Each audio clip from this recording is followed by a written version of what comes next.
Tonight's headlines are brought to you by McDonald's and Mariana's Coffee.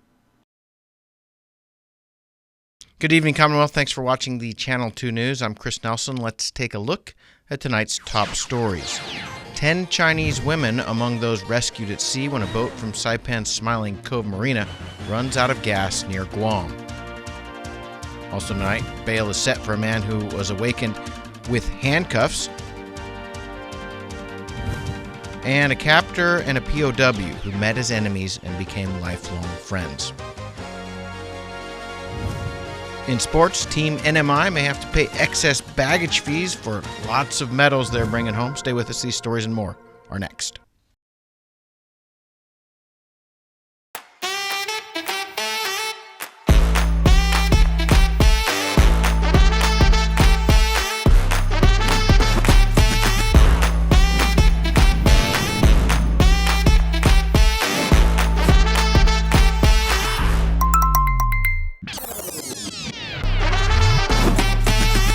Find a plan that goes with your flow. Get unlimited local talk, text, and data at the most affordable rate with Unlimited Flow Postpaid.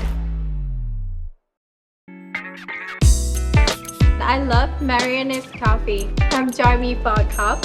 I think you would be really happy.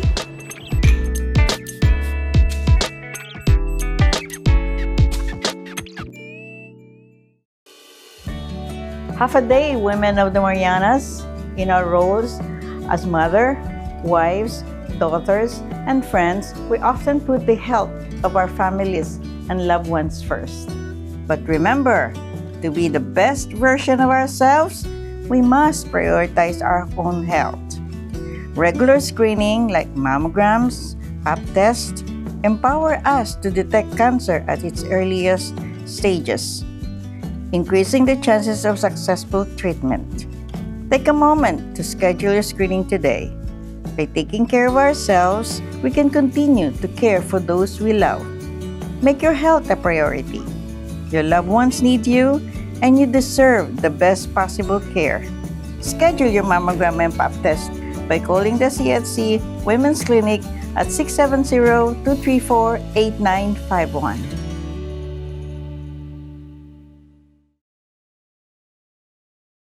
This is a bag, but for Steve, this bag gives him food cred.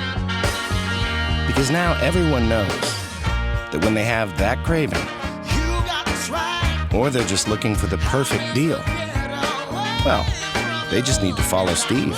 Follow him all the way to the new McTerry Deluxe at McDonald's. It's an all-beef patty smothered with teriyaki sauce topped with lettuce and tomato on a sesame seed bun. For a limited time, price of participation may vary.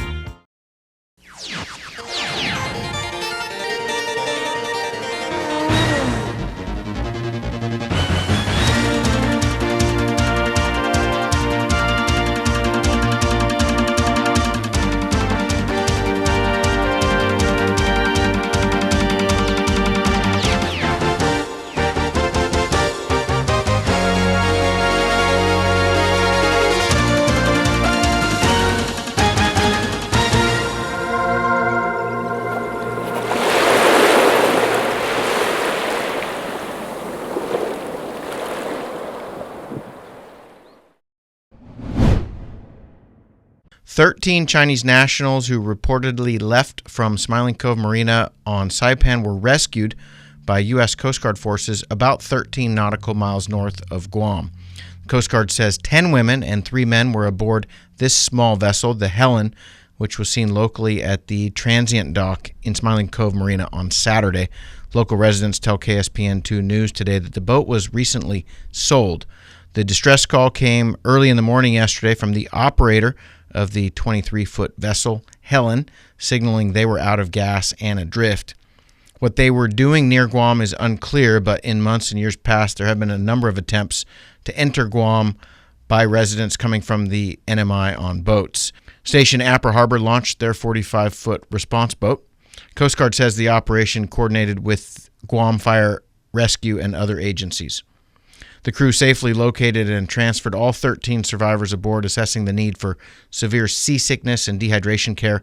They were then transported to Hvan, where partner agency officials met them at the pier for further care and assessment. This boat was also reportedly involved in a separate incident at the transient dock, some sort of accident in the week prior. Weather conditions for the operation included east winds blowing at 15 knots and wave heights of around 3 feet with 4-foot swells. No watches or warnings are in effect. The vessel Helen was left adrift by the Coast Guard, and watchstanders issued a hazard to navigation broadcast.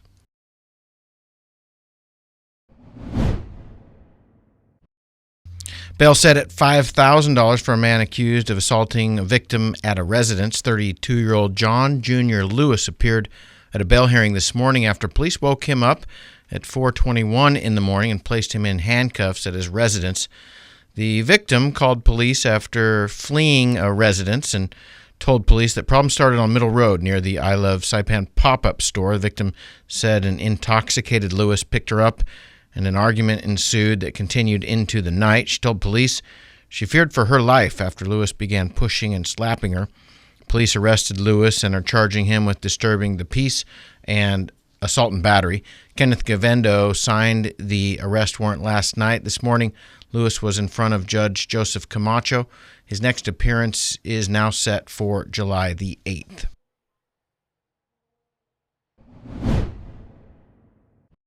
Visitor arrivals from South Korea registered just over 13,000 people in May. Korea is currently the major source of visitors and the lone bright spot in local arrivals. Direct flight service is provided to Saipan from Seoul by Jeju Air and T-Ways, as well as Asiana Airlines. But Asiana is closing its Saipan office at the end of the month after decades of service.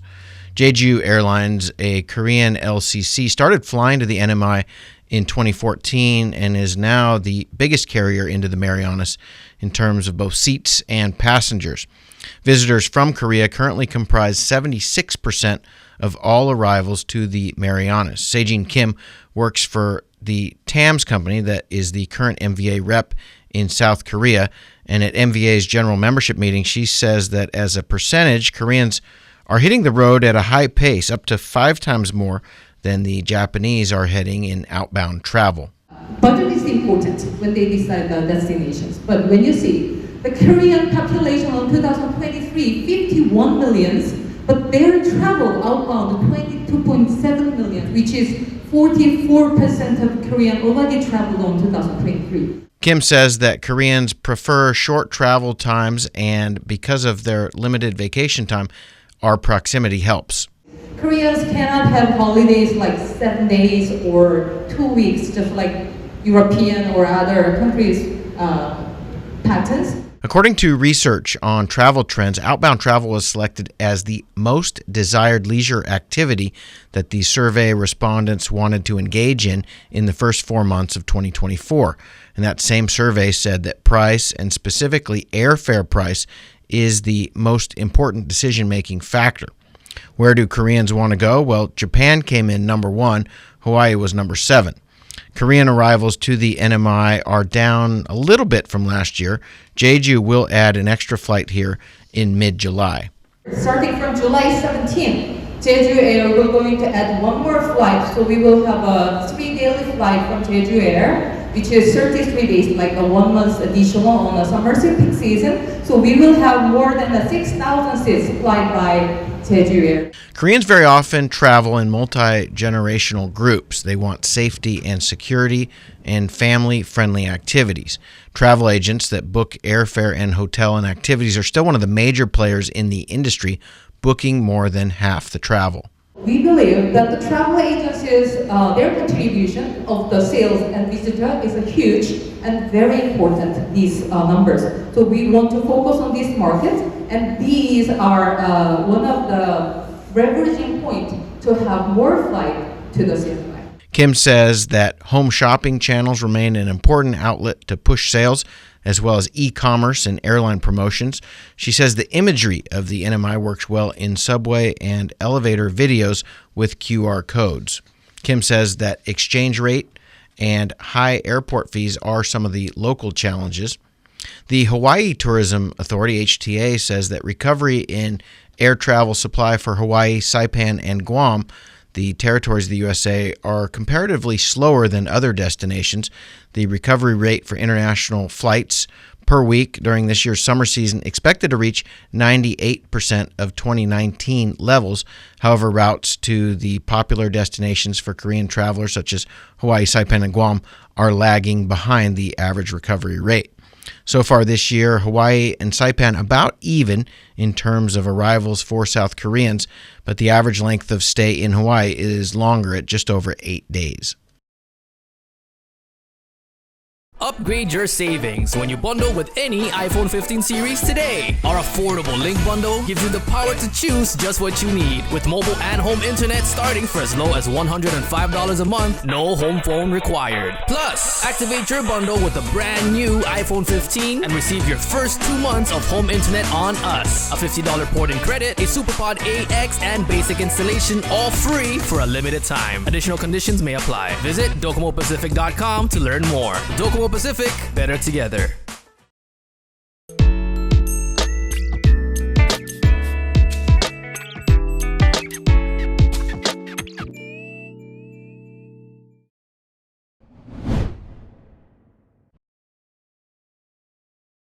Steve McLeod is the author of a book called Black Dragon about the experience of a Marine rifle company in the Central Pacific. He was here for the 80th anniversary. My history with these guys goes back about 30 years. Did a lot of research on the Pacific and was actually made an honorary member of Fox Company, 23rd Marines, back in 1996. They voted me an honorary member, as they called it. But so spent a lot of time with them, traveled out here numerous times with some of those fellows. And in fact, have one of the fellows I returned with a couple of times, Don Swindle. Well, I'm bringing him back for the final time now. We're returning his ashes to Saipan. It's what he wished for, and so it's a real honor to be able to fulfill that as well. McLeod now leads small group expeditions to battlefields in the Pacific and Normandy. He says his friend Don Swindle passed away in 2018.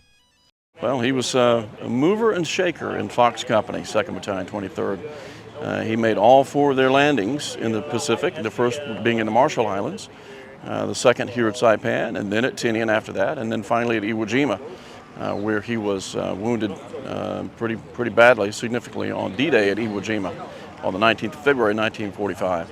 On the 60th anniversary, the NMI had Paul Tibbets, Hap Halloran, and others that joined in for the commemoration. Times are different now.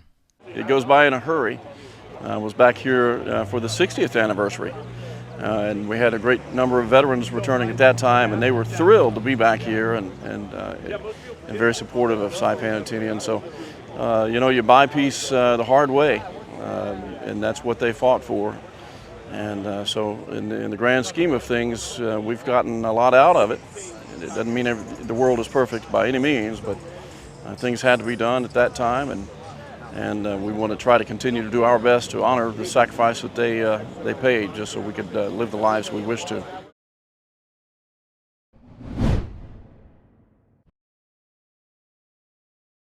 One of our favorite anniversary stories of the Battle of Saipan was shot in the Marpi area back in 2004. It was about an enduring friendship that started in that battle between the two superpowers and continued for 60 years. Over 40,000 people died on Saipan during World War II. Takeo Sato was not one of them. His unit was stationed up north in the Marpi area, and as the Americans approached, like many others, he took refuge in a cave. Sato and his unit hid for almost a month before an explosive device, perhaps from a ship, hit their hideout. The entrance to it collapsed right on top of Sato. He was knocked senseless. Sato says he knew that he would be killed. He just didn't know when. これはもう最後だと思ってるから、いつどう死ぬかは別としてね、思ってたから、そんなことで助かるだろうかどうだろうか、そんなこと考える暇ないです。 But Sato was not killed. Hours later, when a crew came by, they found the stunned soldier. When he awoke, he was a prisoner of war, and his captor, John Rich, spoke Japanese. It was the odd beginning of what has become a 60-year friendship.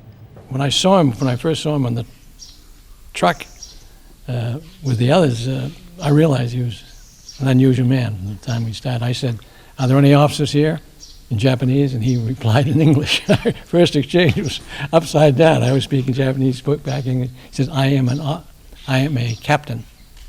Took him back. We sat for a couple of hours, as he said, the sun going down, and we talked about everything, everything about Japan, international affairs, which he'd known very much about. And we realized we had a very intelligent and a wonderful man. Sato was soon sent to Pearl Harbor, Hawaii, to a POW camp where the two met again. Interrogate prison. I went right out to the prison camp. Where is Tako? And he came up, and I would go out daily, and we'd have these wonderful 1-2 hour talks about everything. In February of 1946, the war was over, but Sato was still a POW. His family in Japan thought he was dead. And when I got there, I got a Jeep, managed to get a Jeep and drove out to Fujisawa where his family was. And I remember we parked and I was trying to find the way in. Little girls in wooden clogs led me up this little narrow street into the house. His mother was there and his younger brother, who was then a college student.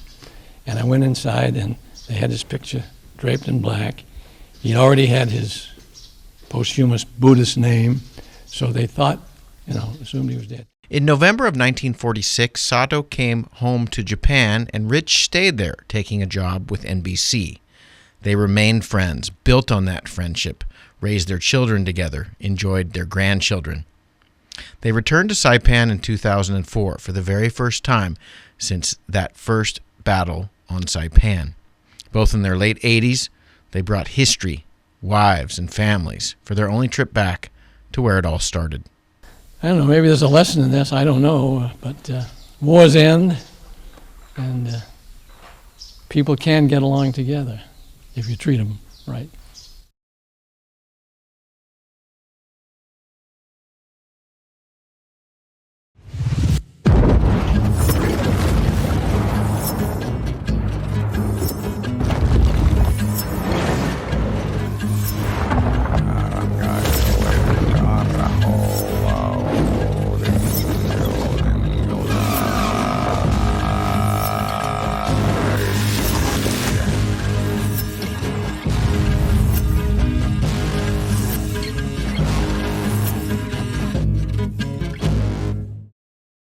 Premium office space available now at the Hermosa Vista Business Park on Capitol Hill.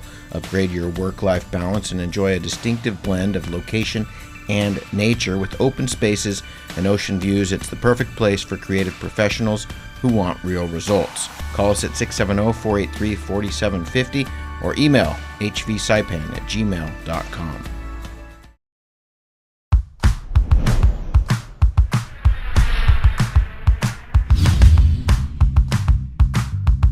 Hi, I'm Dre, one of the personal trainers here at Goat's Gym, and today we're going to show you a Bulgarian split squat, a fantastic lower body exercise that should be a main staple in your training. Now the first thing we want to address is the rear foot placement. Now whether it's toes on or toes off, just find what's comfortable for you. The bigger issue we want to tackle is the height of the box or bench. You see, when you set up on a box or a bench that's too high, that inherently puts an aggressive stretch on the front of your hip. Oftentimes, that sensation will take away from the working leg, the leg that's on the floor. And when you start to add load in this faulty position, you're bound to run into some problems, particularly if you got some mobility restrictions. So Jamila's gonna set up, she's gonna descend with control, and from there just stand tall.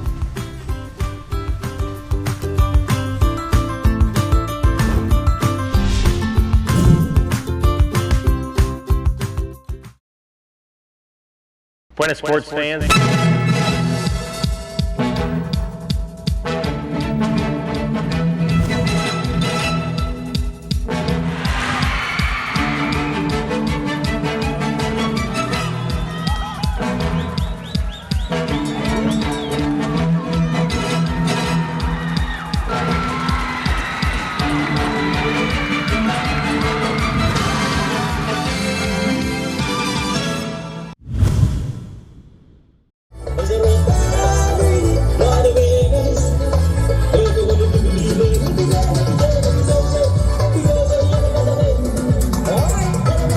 It was a happy CNMI team at the closing ceremonies today in Majuro, and the message was "See ya in Palau in 2025." That was what Palau was holding up as they get ready to host the next Pacific Mini Games.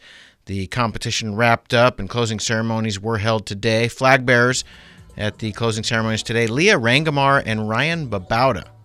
Wrestling had a lot to be happy about as they win gold in the last couple of days of competition. Gold medals for tennis as well as they take home wins in team competitions for both men and women, and also singles, doubles, and mixed doubles. Many of the athletes are already on their way home. Others will leave in the coming day or two.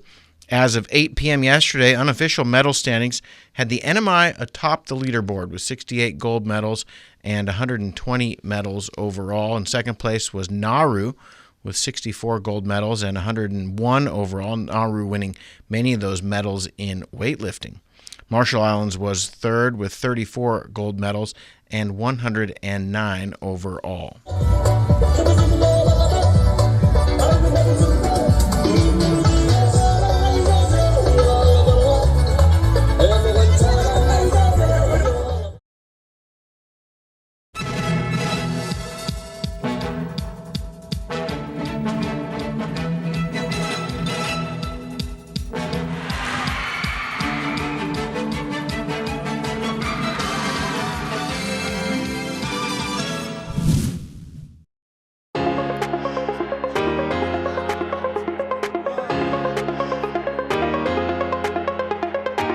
Hey, golfers, come north and practice your game at the Marianas Driving Range. New Year's local specials.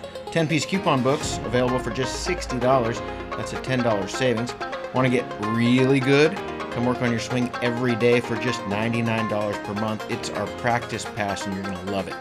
Grab your passes and go straight to the range.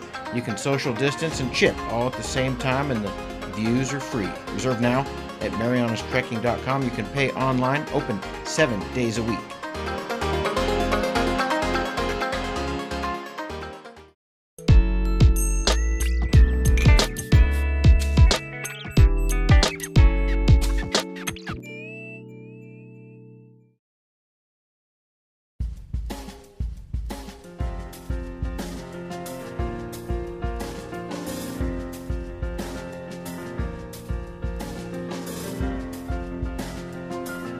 Tonight, partly cloudy with isolated showers, east winds 10 to 15 miles per hour, lows around 78, chance of showers 20%. Tuesday through Wednesday night, partly cloudy with isolated showers, east winds 10 to 20 miles per hour. Highs are around 88, lows around 78, and chance of showers 20%. More of that the rest of the week. Partly cloudy, 20% chance of showers, highs in the upper 80s. And then through Sunday and Monday, partly cloudy, 20% chance of showers, highs in the upper 80s, lows in the upper 70s. Sunset tonight is at 6:50 p.m.